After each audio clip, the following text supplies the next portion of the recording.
A couple years later, 1994, Simpsons is airing season 6, episode 6, Treehouse of Horror 5. The family's job at Mr. Burns' country estate goes awry when Homer goes mad. Homer's attempt to repair a toaster results in inadvertent time travel, and the school staff turns cannibalistic. You want to talk about classic episodes, Steve. Yeah.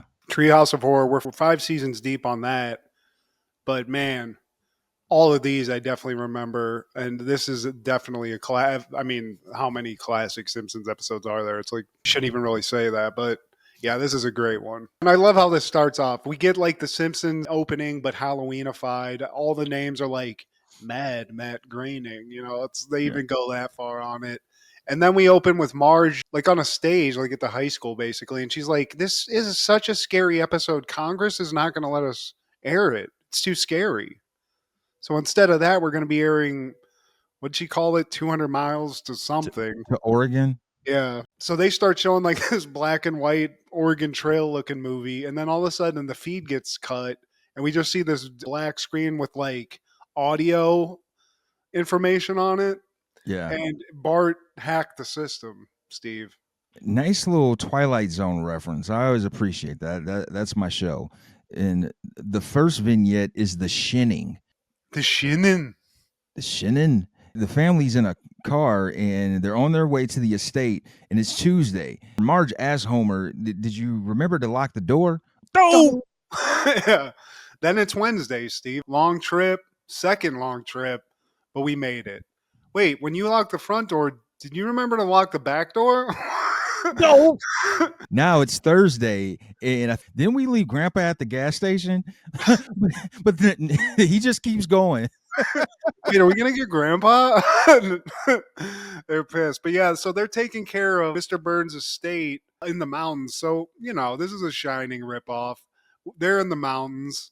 I love Mr. Burns. Apparently, he's had some issues. The family before them, the guy went nuts and killed his family, Shining style. And it might be for a reason, Steve. And this is something funny about Burns. He never remembers who Homer is. Like, this man's been working for your company for years, and every time he comes into his presence, he's like, who is this man, Smithers? A lot of people, Steve. He's an important person. So they're getting the lay of the land. Bart sees groundskeeper Willie, because groundskeeper Willie's there taking care of the shrub maze. Bart cuts through with a leaf cutter. And then I think Willie says something in his head, and Bart's like, what's haggis? It's something related to haggis. And Willie's like, you heard my thoughts. You got the shinning. And Bart's like, wait, you mean the Shining? You want to get sued? Yeah. Because he could hear groundskeeper Willie saying something about, if your dad goes gaga, you need to do this. Yeah. He's got the shinnin, Steve. Meanwhile, Mr. Burns is showing them around. And as they're leaving, you see them loading up all the beer. And I think Smithers cuts the cable. And so Homer's got no beer and no cable. And Smithers is like, Mr. Burns, maybe this is why the guy went crazy last year. And Mr. Burns is like, well, here's the deal. If we come back and this guy killed his family, I owe you a nickel or something. I owe you a sandwich. Something stupid. And then when Homer realizes this, the beer's gone, no cable TV. He's like, I'll kill you. I'll kill you all. But at first he's like, no beer. All right. So they're worried, but he's like, you know what? I can handle this. He leaves, leaving the family to themselves. And then we see him just like in The Shining at the bar, right? Yeah. And there's a ghost Mo who's the bartender, and they're doing the Shining thing. And Mo's like, look, man, if you kill your family, I'll give you a beer right now. And Homer's like, I don't have to kill my family. Look, man, the ghouls and stuff, that's just what we want. So you do that, you get a beer. And that's really all Homer needs, Steve. And then we cut to Marge, and she sees Homer's typewriter. She walks up to it, and the paper just says, feeling fine. But after she sees that, a bunch of messages pop up on the wall. Like, if I don't get beer, I'll kill all my family, and all that kind of shit. No TV and no beer make Homer go crazy. And then when she sees that, she's like, well, that's not great.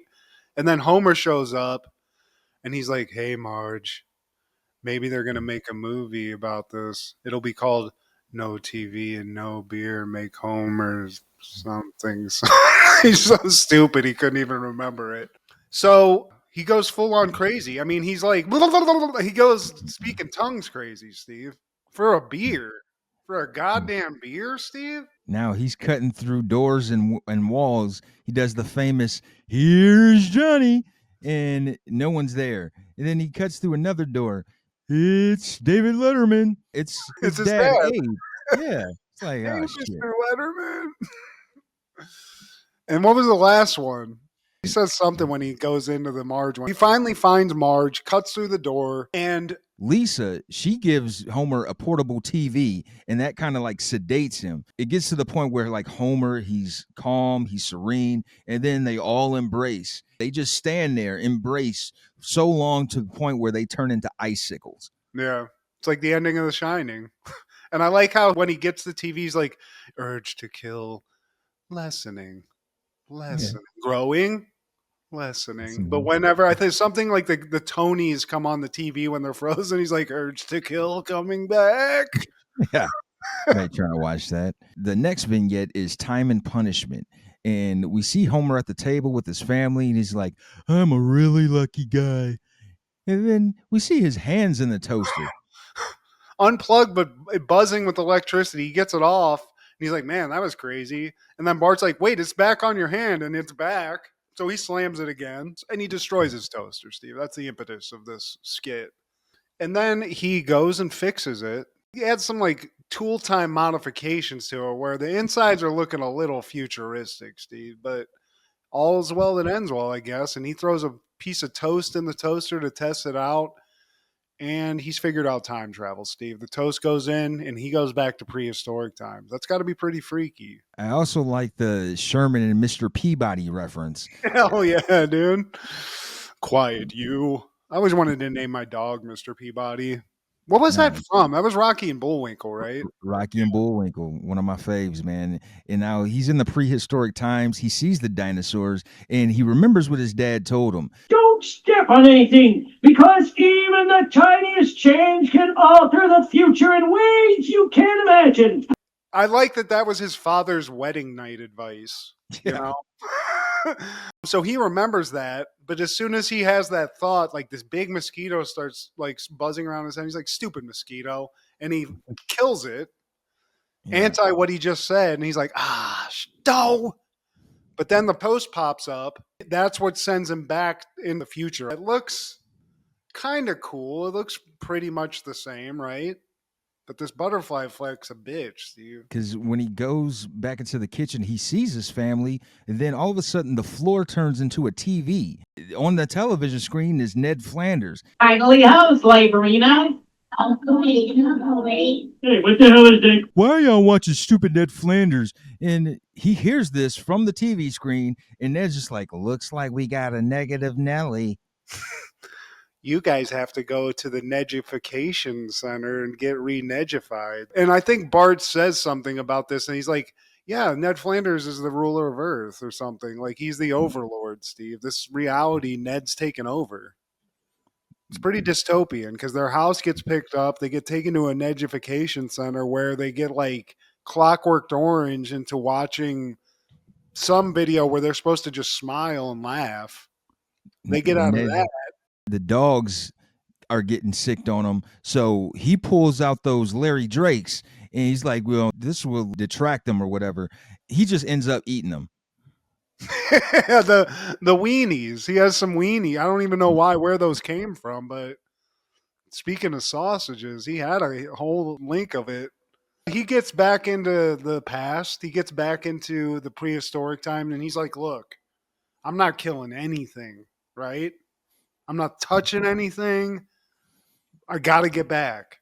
So he sees the T-Rex and the T-Rex comes at him. So he goes over from the T-Rex and then right before he gets popped into the future, he sits on a fish that's on land. So he does pop back and he sees that he's in his home. Then all of a sudden, Lisa and Bart, they open up the ceiling and they're way bigger than Homer. Basically, we find out that Homer's in a dollhouse. Yeah. And they are like, oh, it's a bug shaped like Dad. Let's kill it. So then he goes back into prehistoric times again. So this just leads to him zipping and zapping out. I think the next time he sneezes on a dinosaur, but when he goes back into the future again, Simpson's wealthy. He's in a mansion. Patty and Selma dead. He's got a nice car. The kids are like very nice, right? Everything's great. But when he sits down at the table, he's like, "Hey, Marge, hand me a donut." Marge is like, "What is that?" Well, And he realizes there's no donuts and screams and goes back into the past. But as he does that, it starts raining, and their rain in this reality is donuts, Steve. He missed out on the perfect opportunity. right as he leaves. Just like how I left Ohio. Now you want to legalize? So we go back again. I think at this point he kills everything. He gets pissed off and starts just wailing on stuff. Goes back into the future again. Willie shows up and he's like trying to help him. You're still in my home? Yeah, but then Maggie kills him with an axe. Lisa. No, it's Maggie. It's Maggie? This is indeed a disturbing universe. So he goes back again, Steve. I mean, it's just back and forth here at this point, and Homer's out of options. And this is where he finally goes, screw it, I'm killing everything. He does that, goes back into the future. He discovers that everything is back to normal, right? It's all good. It's fantastic. Sits down, and right when he's about to eat, there's donuts, there's beer. Marge even is like, chill out. Beer's plentiful. Donuts, buy them by the dozen. He sits down. He's like, cool, made it. And then they start eating with like lizard tongues. And Homer's like, you know what? Fuck it. It's close enough. Yeah. That's going to be great in the sack, too. Yeah, I'm Maybe. exhausted. Yeah, she can lick and suck at the same time. The final vignette is Nightmare Cafeteria. Bart wants to run a prank on Miss Crabapple. He's like, hey, before she comes in, let's turn our desk backwards. She comes in, and he's the only one with his desk backwards. Come on, guys. Yeah, she sends him to detention, but detention is full. So he has to go to the cafeteria, and it's getting full there, too. He's sitting next to that guy, Jimbo, who's like the bully that has the skull t-shirt on. And Jimbo's like, hey, check this out. And he trips the lunch lady. She spills like soup on him or some disgusting slop. Skinner comes over. He's like, Jimbo. God damn. And he like somehow tastes the stuff. And he's like, oh, got to figure this out. And this leads him down a path where essentially, Steve, when you go to detention, you become the food. Meet me in the kitchen, Jimbo. You can overhear the conversation with Jimbo and Mr. Skinner. And then in the very next scene, the teacher's lounge, and everyone's eating burgers. It's like, man, these burgers are good. Skinner's like, well, you know how I always said I'd make something out of Jimbo? Miss Krabappel was like, so wait, you killed Jimbo and processed his carcass and served him for lunch? Wink. They don't have a problem with this, Steve. They start eating it up. Doesn't faze them. They're evil. They're eating Jimbo up. Then we cut to the actual lunchroom. They're eating sloppy Jimbos. They're just throwing it out there. These kids, they don't give a shit. Now the teachers are becoming addicted to this. Yeah. They're even getting fat off these kids. Ooter, he wants extra helpings of some sloppy Jimbo. Skinner walks up to him. He's like, ooh, Ooter, you keep eating that sloppy Jimbo, you're going to get fat and soft. God. Go eat a stick of butter. He realizes Ooter's the perfect meal. He's like, wait a second, did you just cut in line? And Ooter's like, yeah.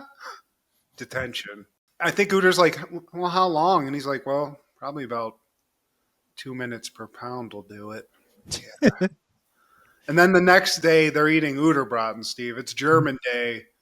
It's Oktoberfest at the school, and they're all eating Uterbraten. And now Lisa's like, don't you think it's weird Uter went missing, and now we're all eating Uterbraten? The kids are scared, so they run up to Marge, and they're like, look, Mom, they're eating kids at the school. Just tell them don't eat me. Yeah, I'm not going to fight all your battles. You guys are getting old enough. You guys need to figure this out.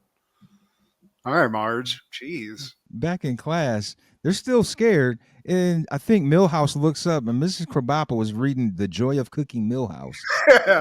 And he's like, look, guys, I think we're next. So maybe we should get out of here. And everybody agrees. So they sneak out. I think they look into a room, the detention room. And now it's just cages with kids eating like slop and drinking water out of like hamster bottles. Yeah. Skinner's like just kind of messing with their heads, you know, playing the bad guy. He's overlooking the produce because he's looking out a window. He's like, yeah, I got to keep an eye on my free range children. He's got free. They're just running around, Steve. They're fenced in. They're about to be free range, whatever. We went to Perrysburg. We had some shitty teachers, but I don't know. Maybe they would have eaten us, Steve, if they could. I don't know. Inline, he tried to eat some minor girls, but I don't like the treatment of groundskeeper Willie throughout this episode. Yeah. He deserves better. One of my favorites. Axe in the back. Every sketch. What's that about? You just got to, Steve. It's horror time. You got to get an axe in the back. Now they're running. They get pushed like into a room that's basically a giant food processor for kids, Steve. Milhouse falls in, and Bart's like, surely you're not about to kill the Simpson kids, right? Yeah. And they get knocked in, but then Bart wakes up because it was all a nightmare, Steve. It's not eating kids. Are you crazy? No, there's no nightmare at all, except for the fog that whenever you smell it, turns you inside out. They turn inside out, and they end up doing like a Halloween number.